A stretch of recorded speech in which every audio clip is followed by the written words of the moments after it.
I was doing lessons, you know, with Cash, Farouk. Aye. So I was doing lessons with him, mate, and I've never ever boxed before. I've never really had a fight before or anything, but mate, I really enjoyed it, man. Aye. And like, not to toot my own horn, mate, but I think I'm no bad, mate. Do you know what it was, mate? It's just more about getting the technique. Because like, I feel like I've got decent power behind my punches, but then every time I'd wake up the next day, my back would be in fucking bits, and I'm obviously just pure swinging like I'm get on, mate, honestly, man. I'm just going to push this one right up to your mouth, bro. That's alright. Aye, easy days, mate. So that's something my Bobby sign outside. Right up to my mouth. Aye, that's it, bro. That's it, man. But no, I need to get back into it. So where's the gym? Sorry, that you said? East End, Brighton kind of area. Okay. Like next to Parkhead. Oh, aye. I know Parkhead well, obviously. Aye, of course. Next to the good Celtic guys. fan. Aye. Good man. And is it primarily like a boxing gym, or is it? See, to be honest, mate, I'm not really involved in the boxing stuff that goes on there. So my coach Joe Senior, his son Joe Junior runs the amateur boxing. So there's 2 boys for the club that are boxing the Commonwealth Games for us, and there's a girl in the club boxing for the Commonwealth Games for us. Nice. So one half hits like boxing, the other half hits like high rocks, hybrid, fucking. Aye, because I've seen the madness classes that you were doing. Right, okay. I didn't put it together that was your actual gym and that, mate. So, bro, I'll definitely come down to it and stuff, mate. And do you actually do then like 1-to-1 boxing lessons and stuff as well? I don't. I've not done it for a good 5 years or something. Actually, done 1-to-1s, but the other coaches in the gym. And they would take on somebody like myself that's only been there like a couple of times. Of course they would. Okay, cool, mate. No, I'll take you up on that, mate, and I'll come down to it. Aye, good. Yeah, thanks obviously for coming in, mate. I really appreciate it, man. So I know you're super busy and stuff, and training going well, etc. Aye.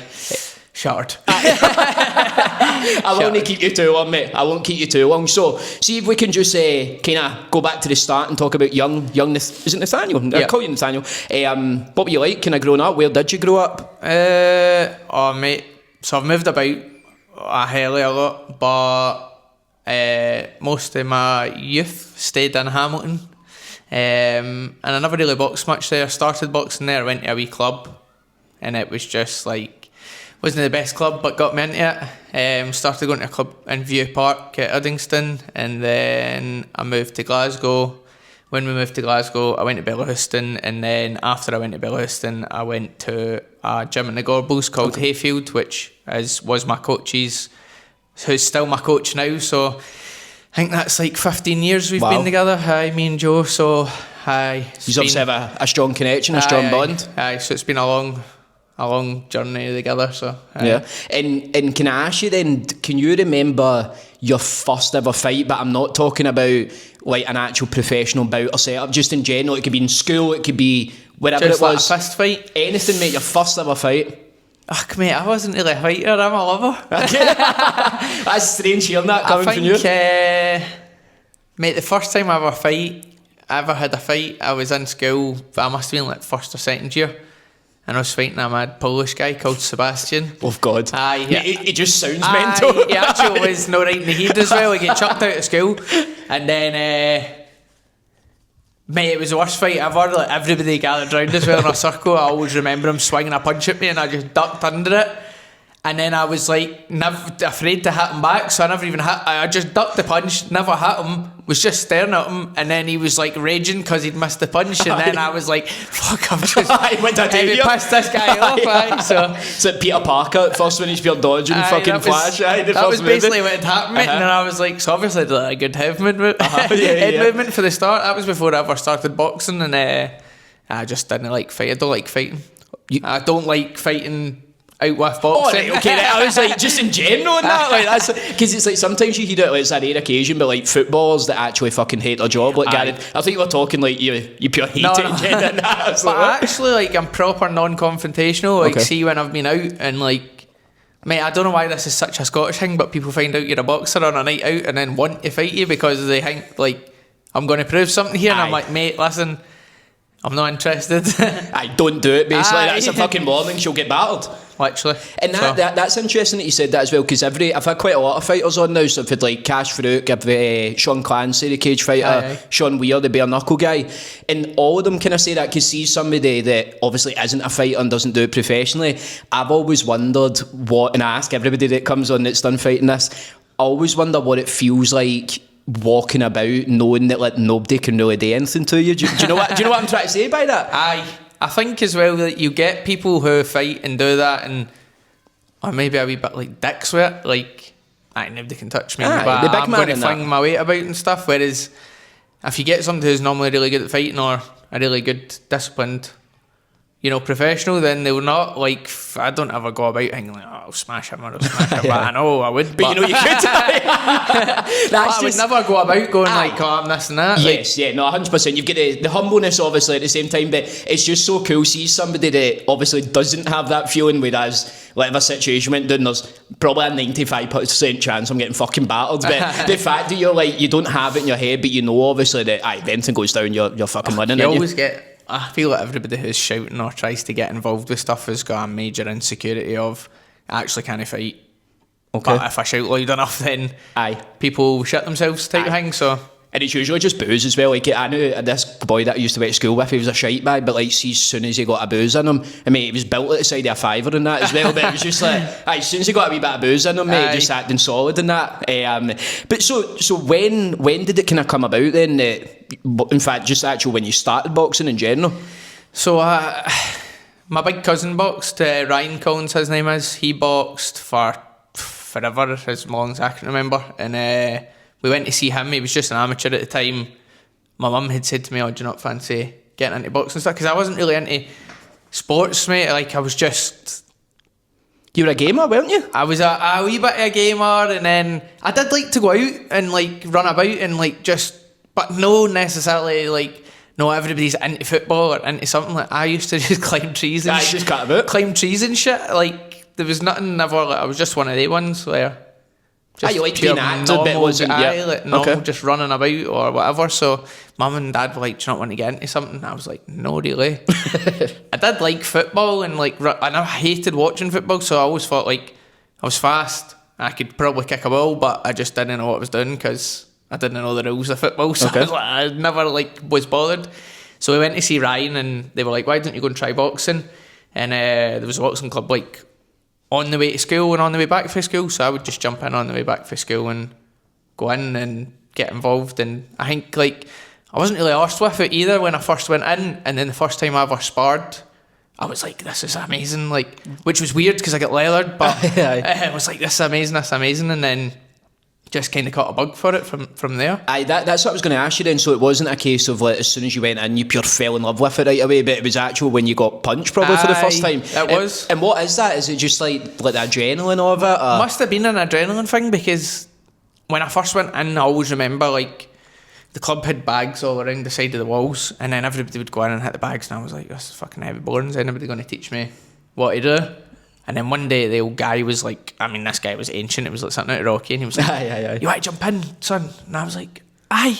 But I was like, I don't really know what the fuck I'm doing. I sparred a boy called Ryan Hardy. I always remembered his name as well because I went to school with him, I went to primary with him and all that. I never really knew him when we were in high school. He was like a year above me, and he was a wee specky guy, and I was always thinking, surely this guy's not a boxer. And I went in and he punched my head in. He was actually so good. And then or I thought he was so good at the time. He probably wasn't as good as what I thought he was. But you were just shite. I was just shite. And then he leathered me. I was like, this is class, man. I don't know why that was my first thought. I was like, I need to get back and get him back eventually. And obviously I thought like I wasn't going to ever do it like right away, but I was like, I need to. Then that's kind of my heavy addictive personality. Like I need to get back and get one up on him. No, it's interesting that. And what age is this about at then? When did you kind of first go into the club? I think I was only like 13 or 14. Okay.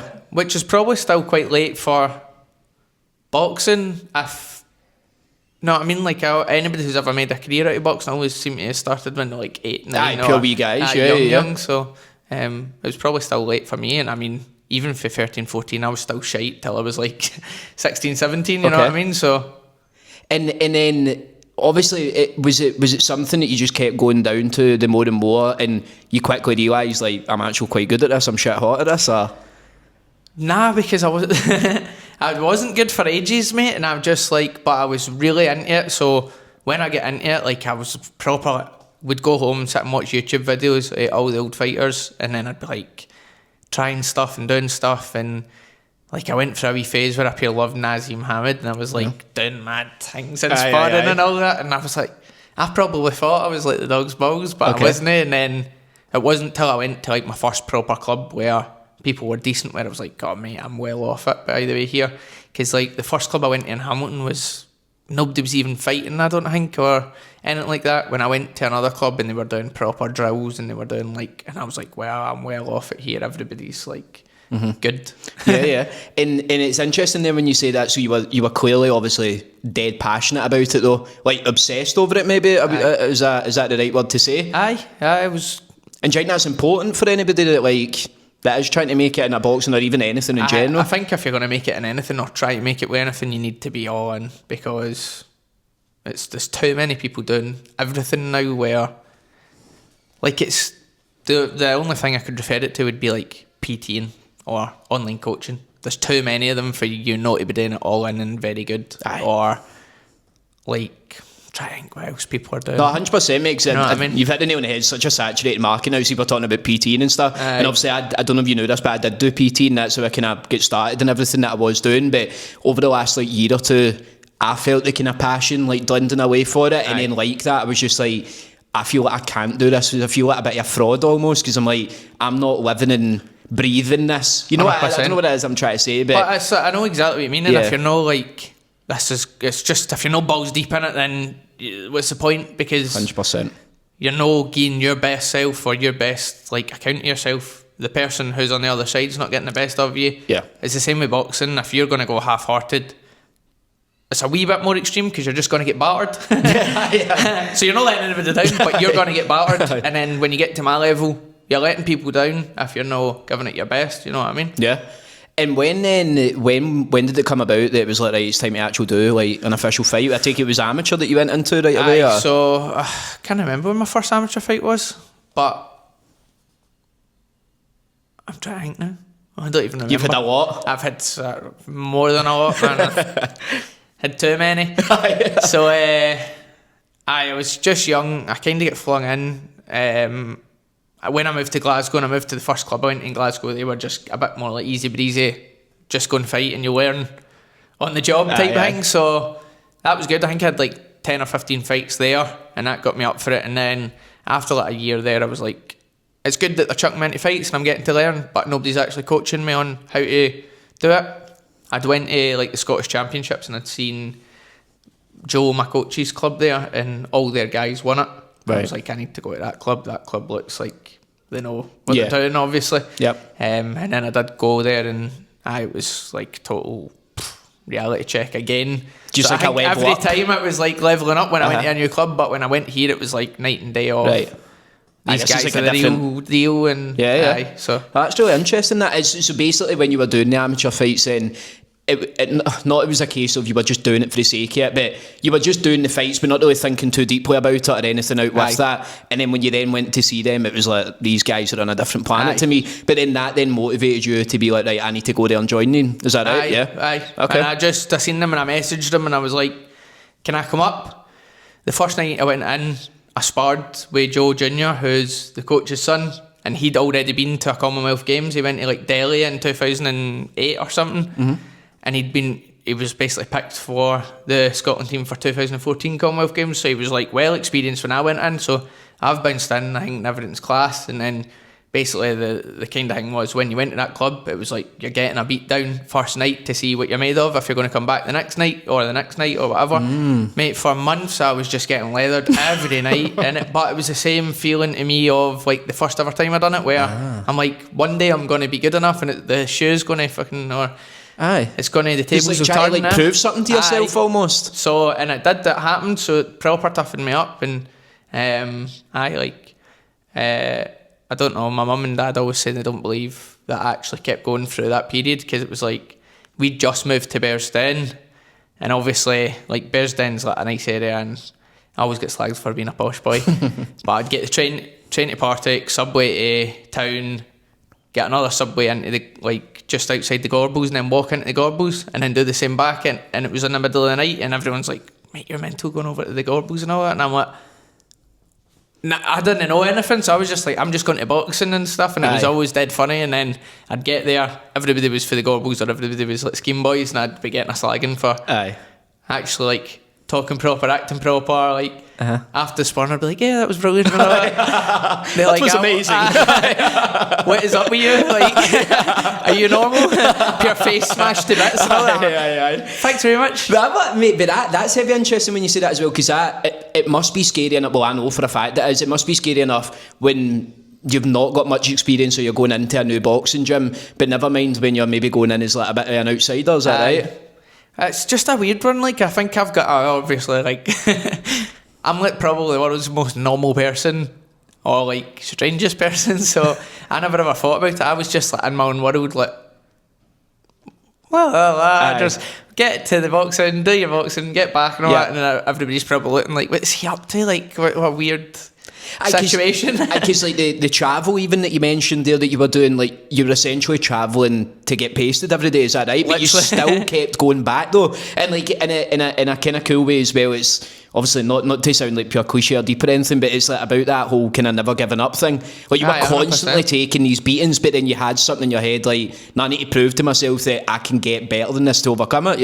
And it kept getting like, then I was starting to get better at people, and then I was starting to be the guy that was beating people up, and then I started to be like, oh, this is brilliant. And then it was also like a good mindset thing, because it was obviously really far away from me. So on the days you were proper shattered for like school, or when I started working or whatever, it could have been easy to just go, oh no, can't be arse trekking all the way over there. But no matter what I've ever done, like if the trains were off, I'd cycle for Bearsden to the Gorbals, or like when I started driving, if my car ever broke down, I used to cycle. So it was like just one of the ones. I'd cycle at 10 miles, do the session, cycle back 10 miles, or I was always like, right, you've got something to prove here. So it was always proper dedicated to the craft, mate. No, it's cool to hear that, mate. And even like you said, when the trains are off, and again, most people would just be like, fuck, I'll just patch it a night and that, but you were proper dedicated to go down in that. And what was it like then? You mentioned you went through like years and years of going to these clubs and getting battered off of people. What did it then feel like internally when that switch happened and you were the one doing that?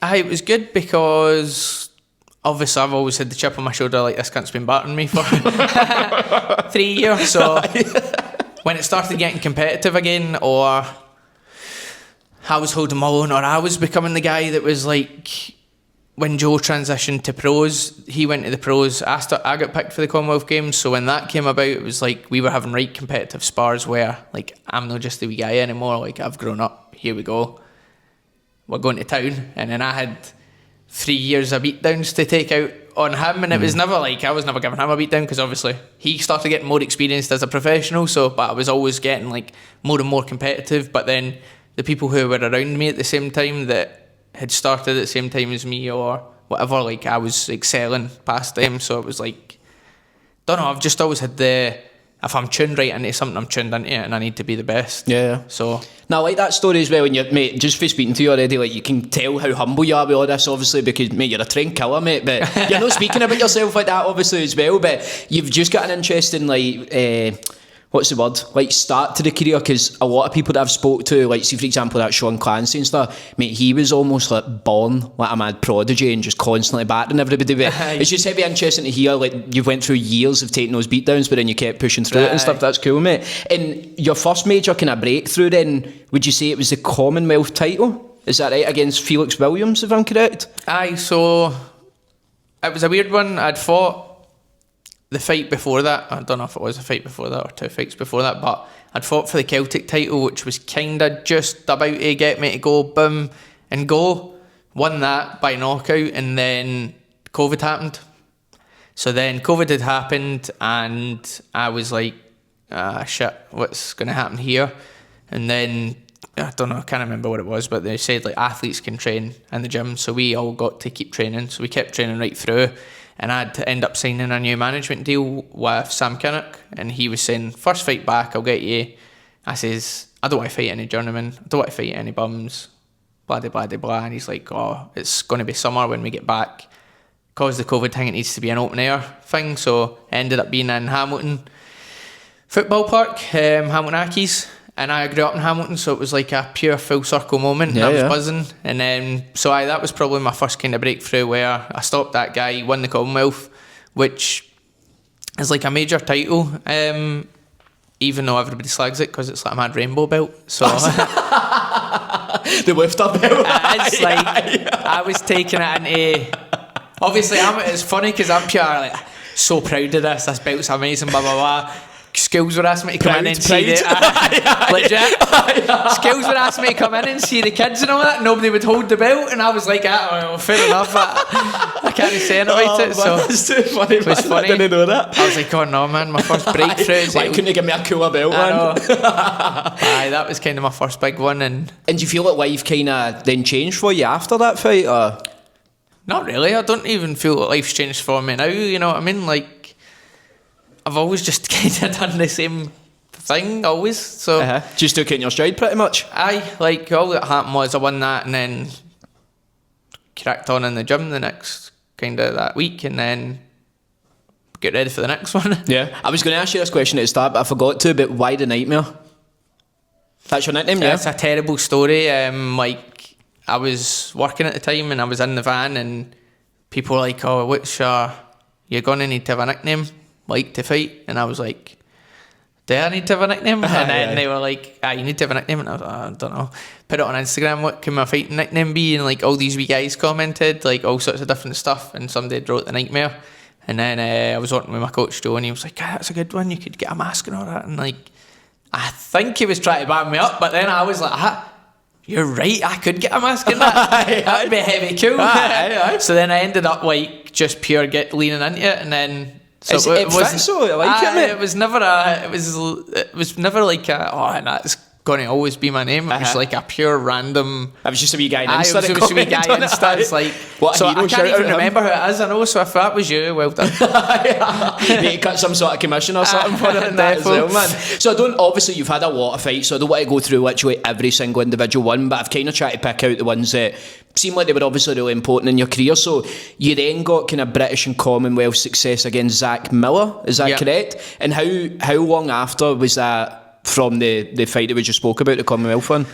I think it was a couple of years. So I'd fought for the Commonwealth, defended the Commonwealth. I fought for the British at home, which was really good because you don't often get...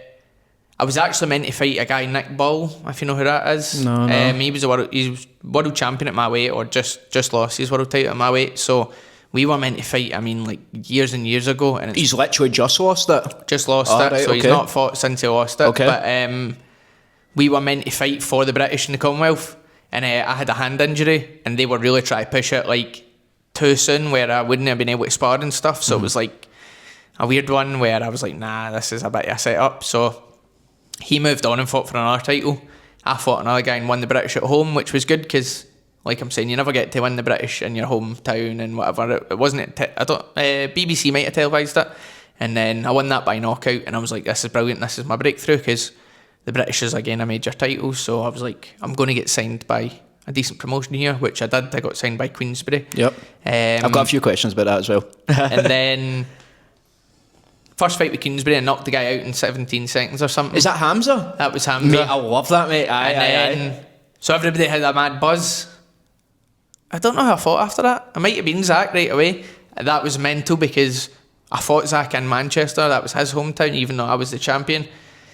But it was a big show, and he was like, I didn't really know him. Nobody really knew him. So I was like, I kind of underestimated him a wee bit.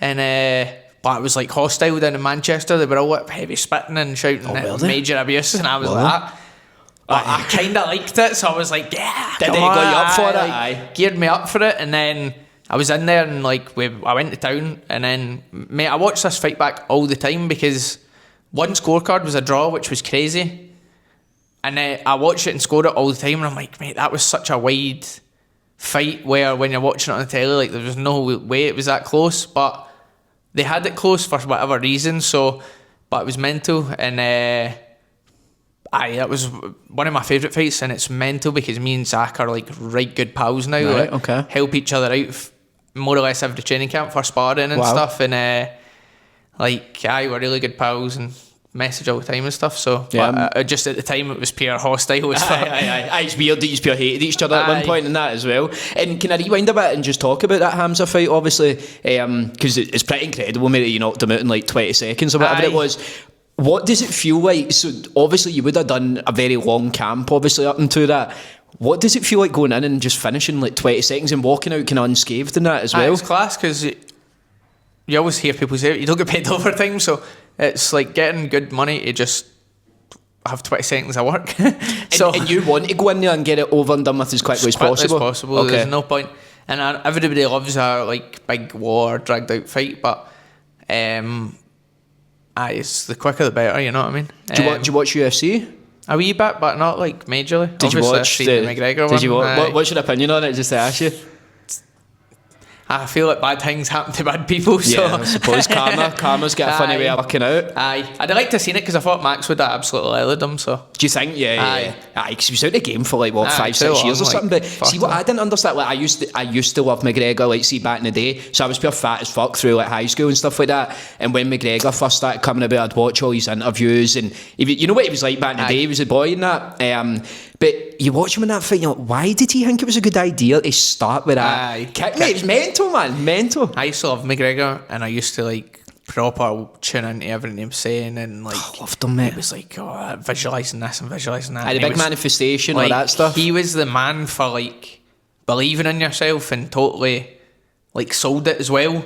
And I loved it, and then he just became a prick. Yeah, mate. Like, it was but sad. the fall off was massive. Like, how have you went from this pure motivational guy to the biggest prick in the world? Like, it was after the Mayweather fight. I think it was just. I think obviously he just getting bigger than life. Then he was like, but fair enough to him. Getting that amount of money, because I remember it was literally right after the Mayweather fight, and he came to Glasgow and he'd done like an evening with Conor McGregor, and it was at the Armadillo, and he'd literally just fought Mayweather like 2 weeks before it or whatever.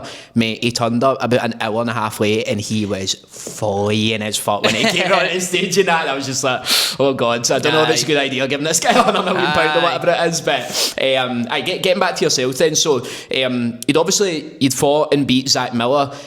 At that point then, are you essentially like Britain's best featherweight? This other guy, Nick Bull, he's like... Okay. So we're 1 and 2. Okay. And I was mentioning him in every interview, everything, like proper. I want it, whatever. But whatever plan they had for him, he got to a world title really quickly. I'm not saying anything about it, but it was like everything was set up for him to get to a world title. But he's an exciting fighter, so fair play. And it's like I like watching him as well, so I'm not going to sit here and go, I like whatever. He probably already did earn his shot, but it was like I was calling him out for donkeys and donkeys. And then me and him were number 1 and number 2, and I felt like I'm waiting about here for like, why am I waiting about here? And I was saying, well, I'm waiting about here. I'd been at British level for like 3-4 fights. I was like, I want to fight for like the European or whatever, because my next step will be the world at that point. And like, oh, the European's tied up, the guy's fighting for it.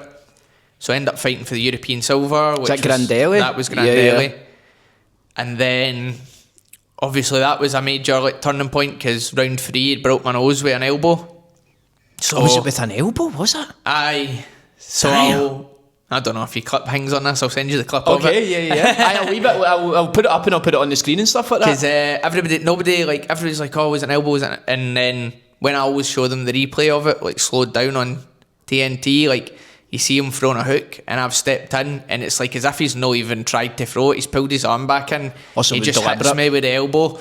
I swear in my life I felt my nose snap. I could see it in my peripheral vision, but like even now, like, my nose is fucked. Is like it bad? Is it? What, just off the back of like that? Just so well we can. I don't know. And do you know what? My missus always says to me, it doesn't look as bad in real life, but see when I see myself on a face camera, like front camera, mate, it's like actually a right angle. I'm like, that definitely, honestly, I'm not saying that because I'm scared of anything, man.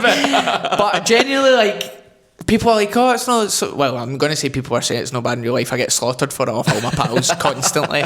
But like most people are like, oh, it's not the worst in real life. But see when you see me on like photography, fight week and stuff, and it's like, I'm like, does my nose actually look like that? I don't know, as I get skinnier it gets more bent as well, so I'm like, it's just one of the ones. The camera always fucking alters people's faces and stuff like that, bro. No, well, I'm telling you, the nose is perfectly fine, like, don't you worry, man. So after you beat Grandelli then, that obviously was massive because that was the first big European fight, is that right? And were you already signed to Queensberry when you fought him then, yeah? Aye. So that was like my third fight with Queensberry. And how did it, we'll rewind a bit then, how did the Queensberry come about? Because it's Frank Warren, isn't it? That's Frank Warren. So I'd won the British, and my manager was Sam, and he had basically put out like the feelers to Matchroom, feelers to Queensberry. Who else was about at the time? Boxer was just coming about at the time and stuff, so it was one of the ones like blah blah blah, but obviously I'd won it in the weekend. Nobody's in the office till Monday. But then I waited like a week again, and nobody had like said anything to Sam, and I was like, you're fucking joking me, I'm not going to get signed here like off of anybody, and I'm the British champion. And he was like, don't worry, something will come about, blah blah blah. And then like the following week, Frank Warren's son George, who I normally deal with, get back, and he's like, listen Sam, I've been mega busy with shows, but we're so interested in Nathaniel, we want to sign him, here's the deal, blah blah blah.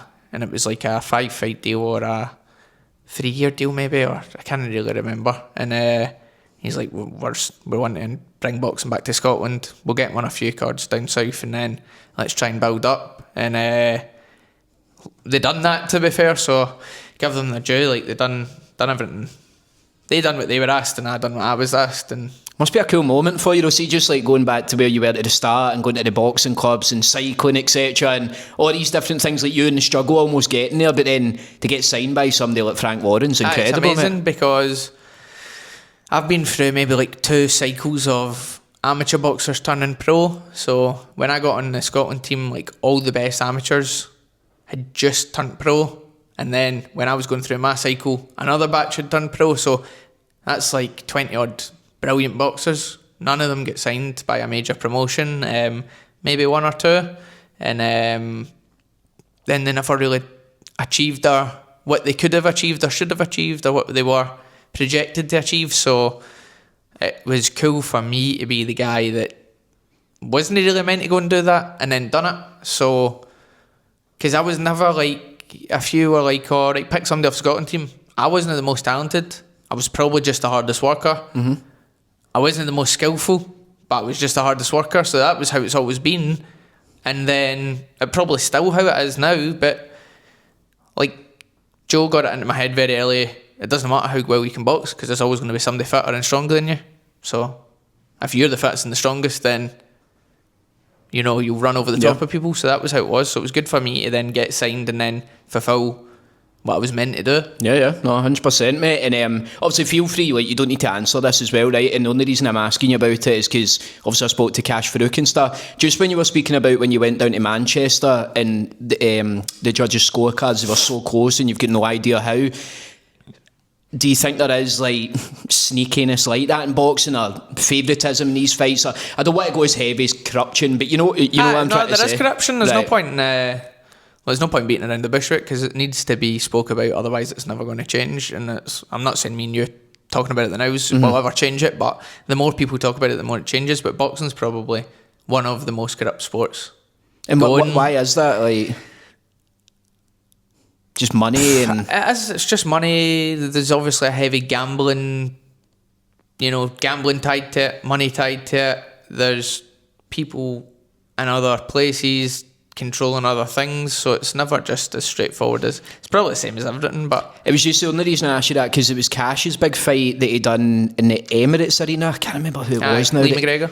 Lee McGregor, I'll get onto that as well. But obviously, like, when you watch the fight between him and Cash, like, Cash fucking battered him, mate. And obviously he got his first defeat off the back of it, but he obviously couldn't understand why. But then it was obviously like Lee McGregor's home show and stuff like that, and obviously it adds to it. But let's just go on to the Lee McGregor fight then. So you obviously stopped him in 4 rounds, is that right? What did that feel like? Amazing. Well, do you know what? At the time, it was weird because, again, me and Lee have helped each other out for years. We were in the Scotland team together for years. We were good. I'd say we were good pals. Maybe not like fucking phone you up and ask you to come out for a... Aye, but still, I know what you mean. Enough, you know what I mean? So it was a weird one. And then obviously I stopped him. It was a good feeling and a bad feeling, because I'm like, I know that his story and his stuff going on, but again, like, at the end of the day, I'm in it for myself and my family and whatever. So it was good, and it was good to do it in that fashion. And then, you know, that was just how it was. And let's talk about that then on the build up to it, because that's interesting then, because you're about to go in there and go to war with a guy that you've grew up with and trained with and stuff like that. And was there animosity between you on the lead up to the fight? None Nothing at all. like that. We've done like, hundreds of rounds together. So he knows how I box. I know how he boxes. I was preparing for him to just come and go, and that was how it was.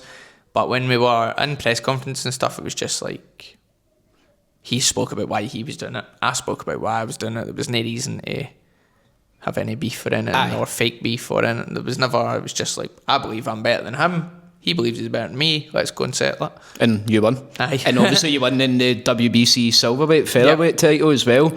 And did you feel like, I don't know, did you feel more pressure in the lead up to that? Maybe not because of the belt, but because it was against another Scottish person and you knew him, sorry. Or? I just think I felt pressure in that one because my stomach surgery that I'd had, that I was out for a year. That was my first big one back, and I think everyone was thinking like, I'm done. You've had this big surgery.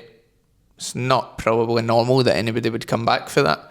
Never mind, be good again or whatever. So that was where the pressure came from, rather than worrying that it was about Lee or anything else. Yeah. And can we speak about that then as well? So what was the kind of the stomach issue and the surgery, etc.? And so I had a twisted bowel, and it was like I want to say like a week or 8 days or something after the Grandelli fight. So everybody thought it was boxing related, but when I was like a baby, I had something called gastrocesis, which is when like you've not got any skin there and all your intestines are out. So as soon as I came out, they put all my intestines back in a wee bag and sewed me up and whatever and put it back in my body because I was only a wee tiny baby. Wow. So as I've grown, there's been like scar tissue around about my intestines and stuff.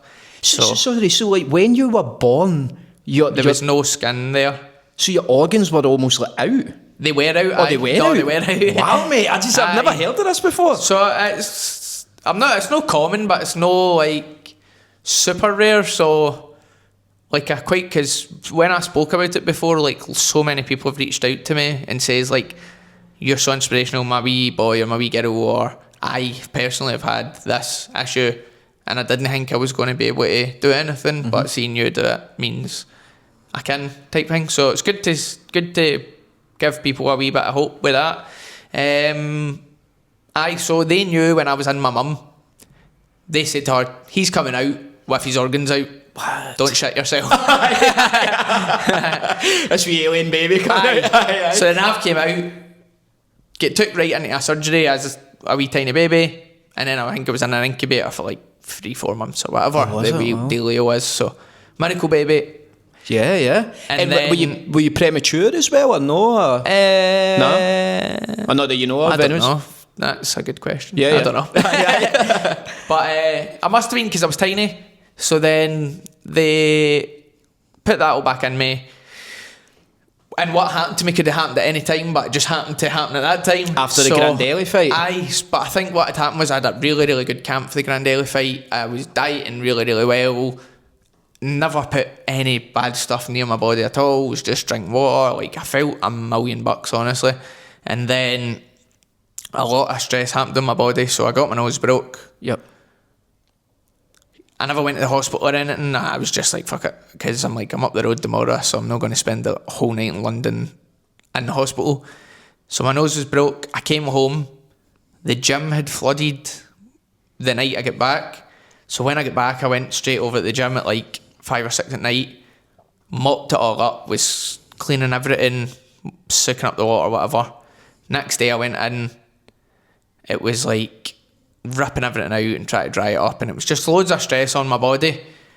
And then it sounds so stupid, but on the way back I got a pizza and I got chips and cheese, and because for like 12 weeks I never touched anything. So I ate half the pizza, I was full, but I'm a greedy bastard.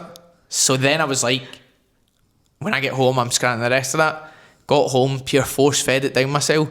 Next day I felt terrible, like really bad, but like worse than what you normally feel when you've had a takeaway. Aye. So I was trying to make myself sick and everything, and it was not coming. And then I was in the gym, my mum had come over to help, and I don't remember who else was there, and they were like, you look fucking terrible, like go home. Right. Mate, I was chalk white. I slept for like 48 hours that day or next day, and when I woke up, I went up to my mum's and she's like, I'll make you a wee something to eat. She'd made macaroni and cheese. I don't know why in my head I thought it was going to be good, but I fucking ate one spoon, went outside, lay on her porch. I couldn't get back up. Right. She was like, I'll help you and take you home and all. I was like, I just feel ill, I need to go home. See, when I got home, I was convulsing. I couldn't move, and like Anna, my missus, was freaking out. She's like, I'm phoning an ambulance. And I was like, don't phone an ambulance. Like, I'm sound. And then I was like, shaking, like really bad, couldn't control it. Then the ambulance get there, they gave me like the max dosage they can give you of morphine, and I was like still shaking. They were like, this isn't normal, there's something not right there. But Anna's mum's a surgeon, or was a surgeon, so she'd been feeling about my belly, wrote her as a notes, but she'd wrote like twisted bowel potentially at the bottom. When we got to the hospital, they've handed the guy the notes, the doctor, and he's like, nah, it's none of that. Chucked it to the side, and then I was in the hospital for like 10 hours or something, like just in pain. He was like, right, as soon as you're no out of 10, we'll take you for a scan. I was like, right, that's me. I feel like about a 5 or a 6 pain-wise.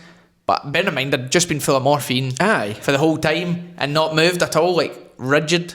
So see, as soon as they moved me to the trolley, I was like up at an 11, never mind a 10, man. I was through the roof. So then I went to the scan, and the scan was like, you had to put your hands over your head to go into it so they could see what was going on in your belly. Mate, see, as soon as I lifted my hands a wee bit, I was screaming the hospital down like major. Get back to the room, the doctor's like, you've got loads of blocked, like backed up shit basically in you. Once that passes, we'll get you home. And I was like, well, I never said anything, but I was thinking, well, fuck, why is it not passed? So then my mum's like, get me a different doctor. Like, she's like, fuck off. This guy sounds useless. He was useless, he was terrible. The next doctor came, and my mum was like, listen, the last guy was a prick, but don't mean to like step on any toes, but her mum was a surgeon. Here's what she's wrote. So the guy had read the twisted bowel part at the bottom. He's like, I'll be right back.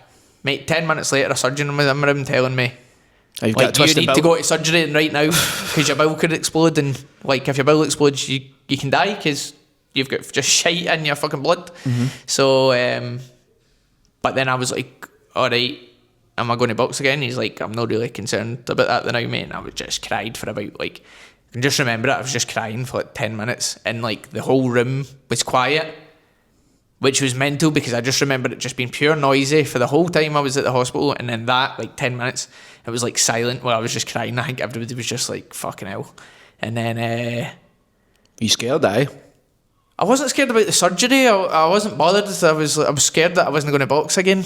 That's what I'm saying, is that where the crying came from? Aye, that's where the crying came from. Okay. And then because he was like, well, potentially with this kind of surgery, we need to just cut away bits of your bowel and then put a bag in, a stoma bag. So I was like, man, I can't box with this fucking bag of shit hanging off the side of me, you know what I mean? Like, what's going to happen? And he was like, mate, if we don't do it, you can die because your bowel will burst.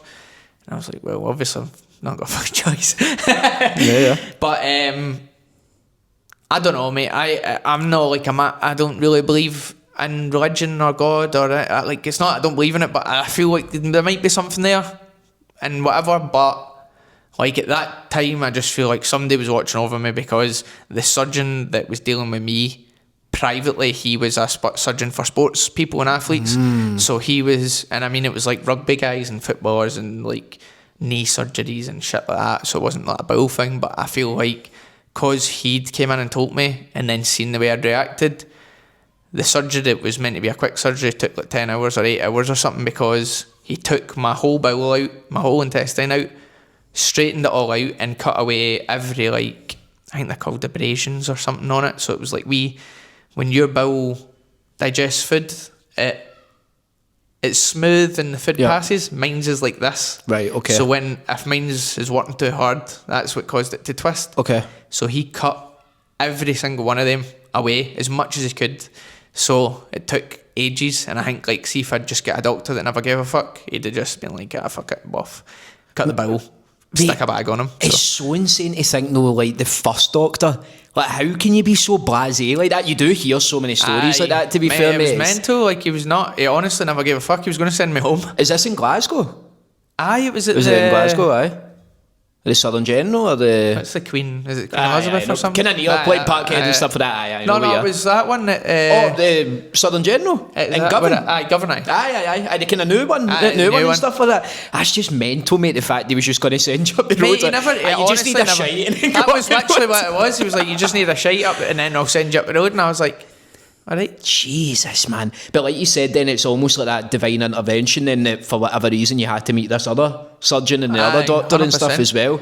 And it's funny because, like, again, like, I'm not a big believer in religion, but people that I've spoke to who are pure, like, heavy into God and heavy into religion, and again, that's everybody's personal preference. I've never been into it. My family are a wee bit like my papa and stuff, but they're always like, mate, you're get a mad story, like, for birth to now, like, and you don't think God's real and all that, and they can't believe it, and I'm like, it's not I don't think he's real, I'm mad.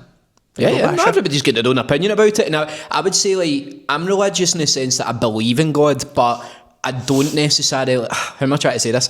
I don't necessarily believe in religion, if that makes sense. So I do think there's something there, I think there's a God or whatever, but I feel like we all just believe in the same thing. Like, all religions, they all believe in the same thing, don't they? That there's a God there and they pray to him and there's an afterlife and blah, blah, blah. But you've got one subsection of people being like, no, my way's right. And then you've got this other group that's like, no, my fucking way's right. And it's because there's so much divide and hatred and stuff. It really doesn't matter.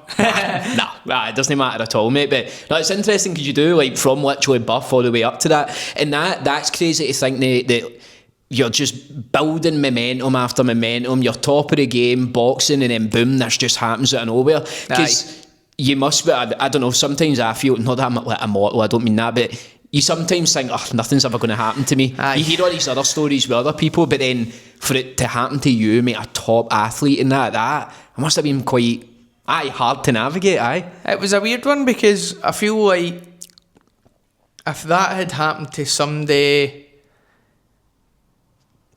See if you've got like a Conor McGregor, let's say, I'm not saying I'm a Conor McGregor, but let's say you've got somebody that's achieving things and they're at the top of the game and they're like, bam, on top of the world, blah, blah, blah, blah, blah. If that had happened to somebody like that and then they had to come back for that and you've got a year where I can't do what I used to do, or I can't move the way I used to move, or I can't do this and I can't do that, a lot of athletes are going into a heavy depression. Whereas for me, I was just like, that's what I was like.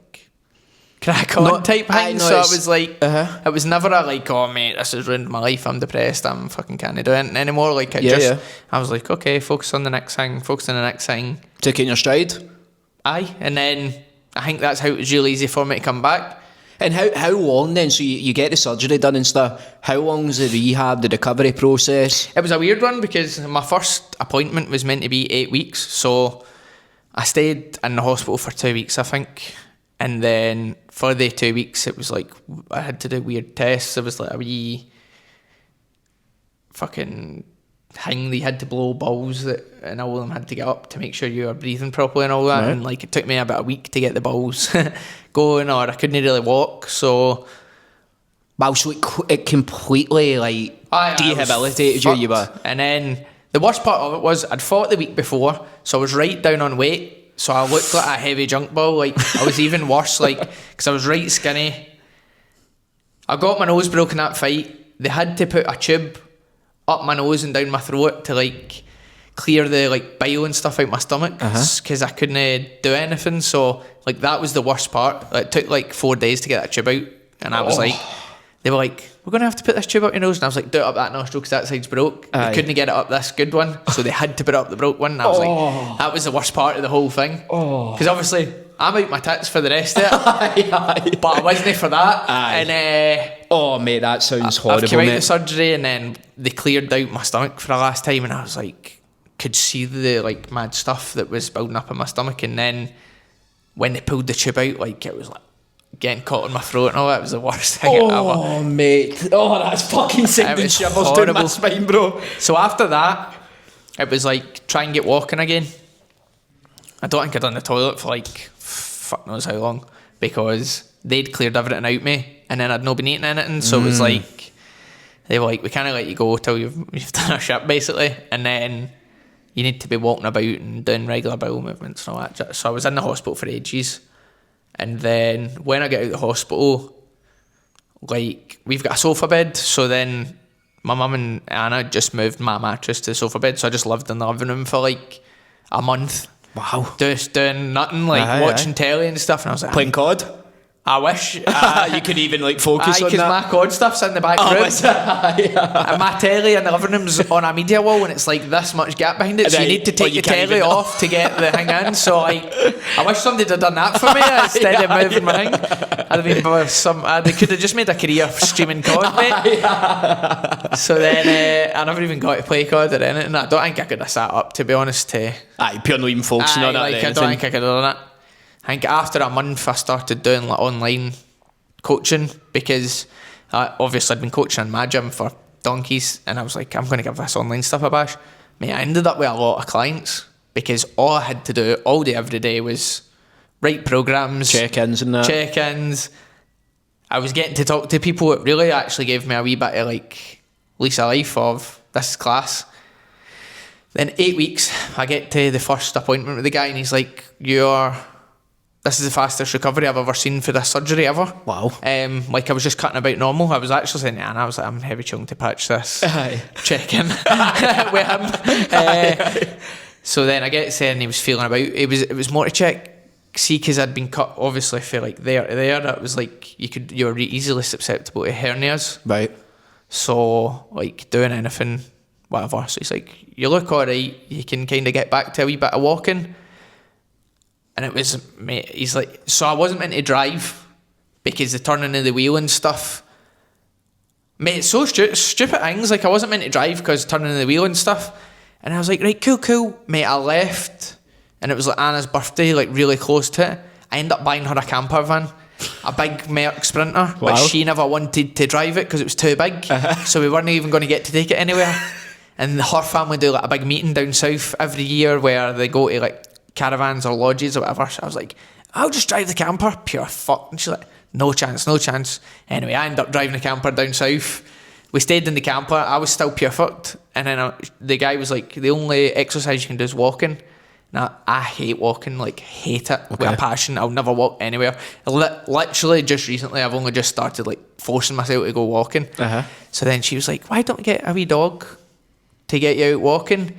So then when we were there, we made the decision that I was going to get a dog. She was like, there's a wee collie in Wales. So then I drove from down south to Wales, mate, cut open like these wee farm roads with tractors coming at me. Like I'm in this big sprint and I'm shitting myself. We get there, got like the wee run to the little collie that I've got now. He's honestly a belter, by the way. Got him home. He got me out walking and moving again. So everything was cool, like. And then that was kind of me building back up. And then one of my pals messaged me, he's like, we're going to do an ultra.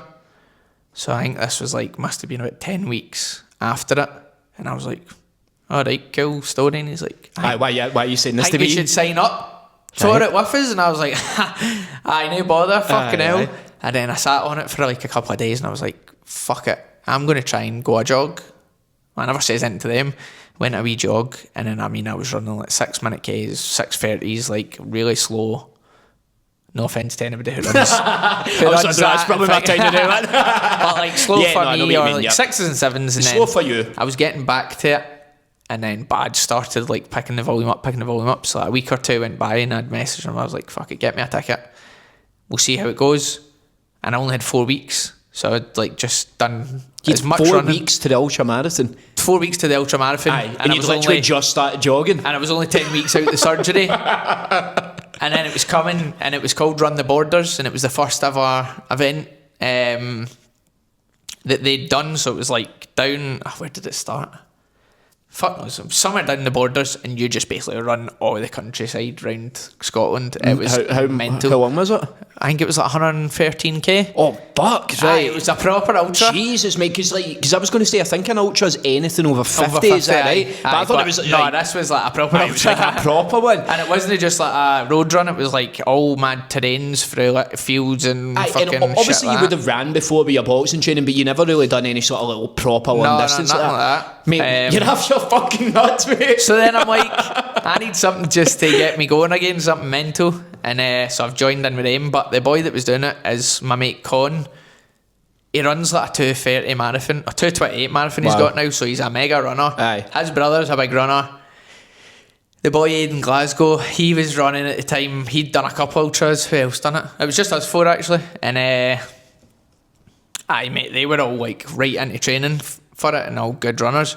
And I'm like, mate, I'm doing like a couch to 113k. Yeah. So we done it. It was good, mate. It was called Run the Borders. And then because they were trying to get me out my wee slump, everybody was just running about going, order, or doctor's orders, run the borders or something. So it became a pure thing. And a couple of people came down all dressed in like scrubs and stuff, holding signs, and it was good. So I ended up getting it done. It took like 17 hours or something. Wow, it was mega. And I nearly chucked it. Like there was 2 times I nearly chucked it, and they pulled me through it, mate. So fair play. So mate, it was good. That's fucking mental, mate. I know. Honestly, like, the fact that you're literally just out of surgery, and obviously I take it from everything that you're saying there, you were doing everything way quicker than you were meant to be. Aye. So that was what he was saying, and I felt good. I felt good enough. My mindset was in a good place where I was like, I'm gonna get back. Like, and everyone was like, don't forget about boxing now. Don't worry about it. Just get yourself sorted. Everybody was saying that, apart from Joe, my coach, was messaging me like, get back to boxing, get back in the gym. You'll feel good when you get back in the gym. Blah blah blah blah blah. He's like, wrap all these ultras, get back in the boxing gym. He wasn't bothered. He was quite buzzing about this. He's into stuff like that. So then, done the ultra, went on holiday, came back to the gym, started shadow boxing, started doing a bit of skipping, and when the boys were doing like full scale sessions, I was just there, ticking over, doing my thing, getting back in amongst it. So goes back to the doctor. I think it was like 16 weeks or something, or can't remember. And he's like, "Oh, how's everything going?" I was like, "I ran an ultra." He's like, "What?" Yeah, I was like, "I ran an ultra. I'm back in boxing." Blah blah blah. He's like, "Mate, what fucking chill out, whatever."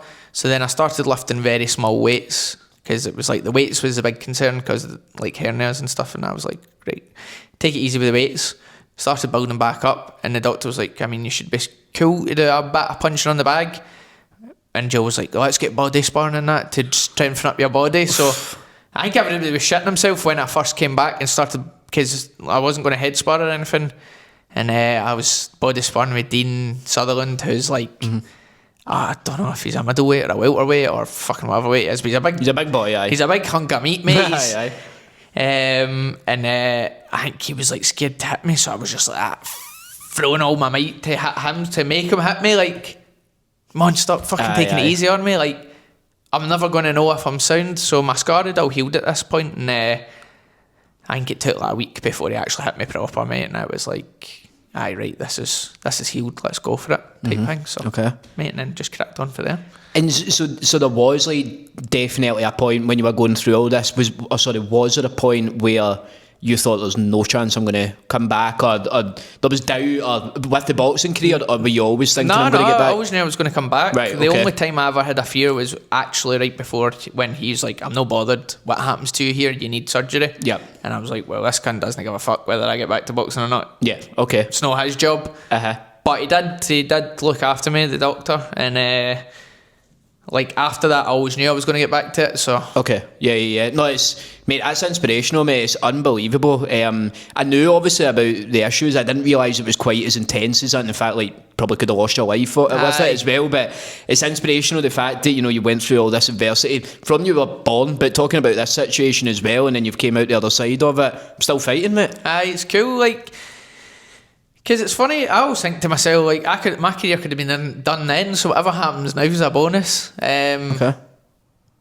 I don't know, I'm not bothered. I always feel like I can turn my hand to anything, so no matter what happens, I'll make it work. and it was cool when you were talking about how people have obviously reached out to you then and sent you messages that have been through similar. And now that I know that you realise that now, but when you were going through it at the time, did you realise that you were going to have that impact on people? That not really. I was just bothered about, I don't know, I wasn't bothered about anything. I wasn't thinking, oh, this is going to be a good story for anybody down the line. Like, I was just thinking, like, oh, cool, you can train now, spend a bit of time with Anna and my daughter, because when I'm in training camp, they don't get to see a lot of me. Yeah. So I was like, here's a good big time where I'm going to get loads of family time and everything's going to be cool. And I was just going out at weekends and Friday to Monday, going out in the camper van, and then I was getting back to the gym and coaching people, and just life was just normal, which has never been. So it was like, for as long as I can remember, I've always boxed, and I've always boxed seriously, and I've always been 100%, like we were speaking about. So I've never had a normal life. So then, like, for that period of time, life was just what I would imagine a normal person's life was. Yeah. You're very laid back. You know what I mean? It just seems like you just take everything in your stride in that. Because everything that you're talking about, if I went through that, mate, I'd be freaking the fuck out. I'd be, oh my God, what's happening in that? But you're just taking everything in your stride, mate. It's incredible. Always like, mate, I always remember, because when I was dead young, my mum was like, you can be anything you want to be. Don't let anybody tell you. Because I always wanted to be mad shit. Like, I'd work in a zoo and like fucking work with animals, or be an astronaut, or like just daft things. Always like, been a bit different. And my mum was just like, you can if you want to, but just do it. And she's like, no matter whatever happens, like. And then there was always a time where I never had any money, mate, and I was always freaking out. And she's like, listen, are you going to die? Are you going to die if this doesn't happen? Are you going to die if that doesn't happen? No. And I was like, well, what if I can't pay my bills? Right, you're going to die if you can't pay your bills? No. You'll make it work. Something will happen, so just, why are you freaking out? And then I was like, all right, aye, fair. And then for then, I've just been like, if I'm not going to die, then it's cool. Yeah. No, sounds like a good woman. Sounds like a good woman, man, definitely. And was your first fight back then after the surgery, was it Lorente? No. It was, so I just fought a guy, just like a journeyman type guy. See, when you're saying journeyman, just if anybody's listening that doesn't know what that means, journeyman's basically people that have had like loads and loads of fights. Loads of fights. A boxer like yourself who maybe gets set up against them if you've had a bit of time out, or maybe a defeat or something. Is that right? Aye. Yeah. So when you're first starting out your career, you fight journeymen. Journeymen are weird because they're probably better than most great boxers you've ever seen, but they deliberately just go in, survive. They make you look a bit better than probably what you are. Sometimes they'll have a go.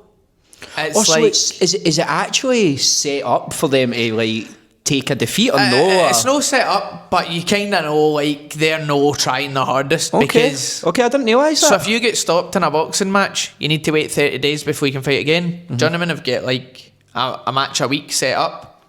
But say when at the start of your career, I was earning £750 a fight, or £1,000 a fight, and I'm only fighting once every 3 months or once every 2 months or whatever. So I'm making £4,000 a year.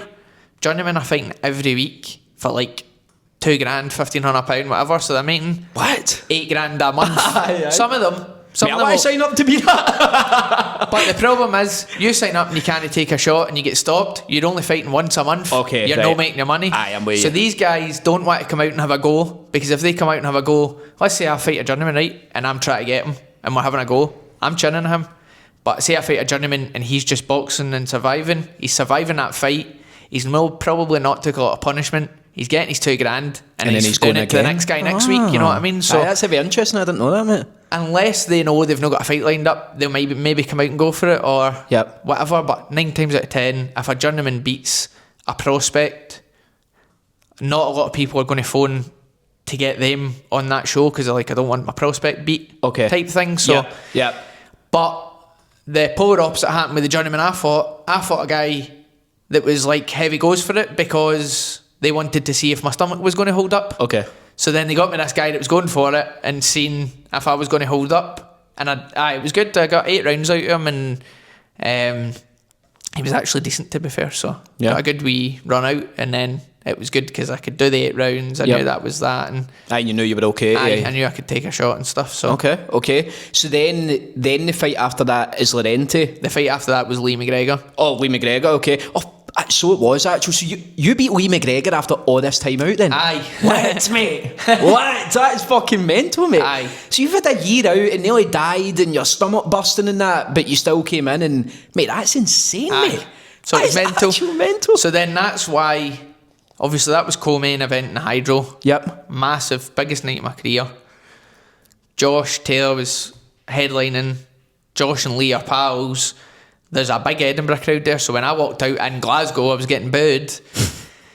And then I've beat him in that kind of fashion, mate. I just lay down the ring and started crying. I was just like, I can't believe this is all happened type thing. I was like, everything that you've been through. This is like mental. Oh mate, that's crazy. And what was it like walking out the Hydro as well? Class, and obviously that was the first time I've been out in the Hydro. Oh no, that was the second time I was in the Hydro, but it was a big busy time, and everybody was buzzing for it, and I came out to Jerry Cinnamon, and all the Glasgow people were going off their nut. Aye, buzzing. And wow, mate, that's some buzz. Yeah, especially after all the trials and tribulations that you went through as well. So that was why it was such a relief for me, because after all that, I think that's how we got onto that story. After all that, nobody accepted me to come back and be the way I was. And I was like, I came back better than ever. So you actually came back stronger despite the same kind of attitude, whereas I've got something to prove here again. So it stems back to when you kind of first started the boxing. You get a point to proving that. This is mental, mate. Honestly, I'm loving this. I'm absolutely loving this, mate. So then the next fight that you then do was Lorente, and it finishes in a draw. Yep. And do you agree with the draw, or do you think that you should have won I won that fight. Okay. And it annoys me because obviously I lost the last Lorente fight, the second Lorente fight. I shouldn't even have been fighting that fight. Know what I mean? Like, okay. That fight was fucking... The first one or the second one? The first one, I should have bet him. Okay. The second one should never have happened. Right, okay, I'm with you. So losing that's even more a bitter taste in my mouth, because I should have bet him the first one. Aye. So then, and like, there's no many people I talk to that don't agree with that, but just, mate, that's what it is. That's life. The consensus. Like, that's life, mate. There's not like... You can feel whatever way you want to feel about something, but at the end of the day, the facts are the facts. You got the draw, you got the loss, and that's what's happened. And it's probably meant to happen for a reason, but... And how did it feel then, getting your first loss? Because obviously we've not really even mentioned you were undefeated. Aye. You were undefeated, so you had, 18 fights at this time? You were 18-0? I had 18 fights. I was 17, I had the draw. The draw, obviously, as well, yeah. So you were obviously undefeated, and then it was the most recent fight at the Hydro. Yep. And obviously you were the main event at it, etc, etc. How did it feel after? Mate, it was weird, and like, so this will be the first time I've spoke about this kind of publicly, but I didn't care at all. I just could not have cared. And it was an accumulation of things in the build up to that fight, but obviously the main reason was, and I've not came out and said this because I'm no one for excuses, but my daughter was born. I went to the weigh-in on the Thursday, or we get to Thursday night. My missus came in, we normally get a wee bit of bite to eat together and whatever after a weigh-in, and she's like, I've got a really sore stomach, I'm going to go up to your mum's. And then I never knew, and my mum took her to the hospital, but at this point she was in labour. So I went out for dinner with my dad and my wee brother and sister, like we always do. It's like a fight. Tradition, yeah. Aye, tradition. He's dropped me home, and obviously because I've made weight and I've been full and whatever, I just fell asleep. My mum comes in at 7 a.m. on fight day, and she's shouting, hello, hello. So I've fucking flew up, like raging. Like, why the fuck would she wake me up at this time on fight day? And then I've like clicked, fuck. And then she walked into my bedroom, she's like, you better FaceTime Anna. And I was like, alright, FaceTimed Anna. Anna's in the hospital, in a bed. The Wayne's next to her. And she's like, I've had the baby. And I'm like, fucking hell, why did nobody tell me? And then I was like, she was like, oh, it was like 11 at night last night type thing. And so I was like, fuck, bounced up, went to the hospital. This is fight day. Aye, this is the day. 7 a.m. on fight day. Yeah, and you're fighting at 8, 9 that night or something? I would never even get in the ring till at 10, I don't think. Right, so then I went up to the hospital, seen my daughter obviously, sat there for an hour, get dropped home. Then all I've thought about and done all day is think, fucking hell mate, my daughter's been born and I've not even been, I'm not going to be there all day, blah blah blah blah blah. Right, I better get in the fight mode, get my breakfast, get my lunch.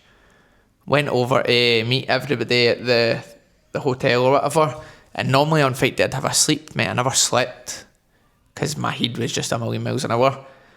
And then obviously everything's happened. I've got into the fight, I've lost, came out, and I just never even gave a fuck that I'd lost. Wow. Which is a shame, and like, sorry if you're watching this and you supported me and you probably want me to be devastated because I lost, but I just couldn't give a fuck. And I think like my performance in the ring showed that I just never even gave a fuck about the fight at all. Like, to be honest, you need to apologise for that, mate, because I think you're just being real and raw and honest about obviously what happened, and it's probably more that, I don't know, obviously I don't want to speak for you, but you obviously cared about the fight, etc. It's not as if you just did not give zero fucks or anything whatsoever, but your head was in other places, which is natural, mate, and obviously. it's weird, like, and it's a hard one to take as well. So it was a split decision. This one was a split decision as well. Whether it should or shouldn't have been, whatever. But see, when I was in there, I just never felt in it, and I just never felt like I want to go here. Like, I just. And what do you think it was, just because you were like thinking of your daughter or thinking about everything and I don't know, mate. I never, and there was loads of stuff going on. Like me and my manager had just, like, I'd not renewed my contract with my manager. I was doing a new contract with Queensberry. That happened on the day of the fight as well. So there was loads of shit that probably shouldn't have been in my head. People should have just said to me, fight and worry about fighting. Don't tell them anything. Don't worry about contracts, don't worry about money, don't worry about this, don't worry about that. But it wasn't. It was the polar opposite. Everything was flung on me. Fight day. And it's weighing you down. And then people will probably watch this and go, this cunt's full of shit, telling excuses, whatever. And that's fine, because that's what it's like to be in the limelight in a sport. And all that stuff could maybe have not affected me, and that guy was just got the better of me, and that is what it is. And I'm not bothered about that either, because that's how life goes. But it was a bit of a kick. It was a kick in the balls, because I was one fight away from a world title. To then like lose and then not feel anything about it was weird. And then all that happened was I went back to the changing room. People probably were expecting me to be upset or whatever, and I wasn't. And I had to get drug tested. I was in there till about 1 a.m. trying to do a piss and a cup with a dude watching me.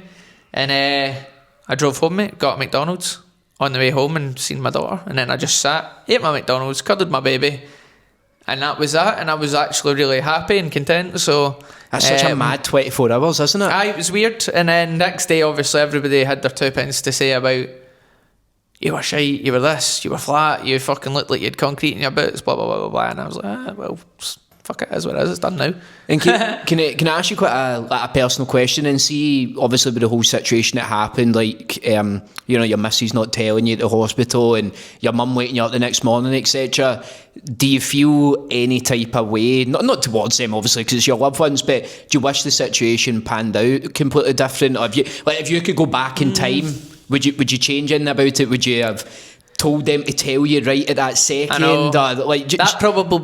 That is probably what I would have wanted, but it probably would have been worse, because then I'd have been up at the hospital all night, at 11 last night, the night before the fight, no sleeping, no recovering, blah blah blah. So that's what I would have wanted, but it wasn't the right decision. They probably made the right decision.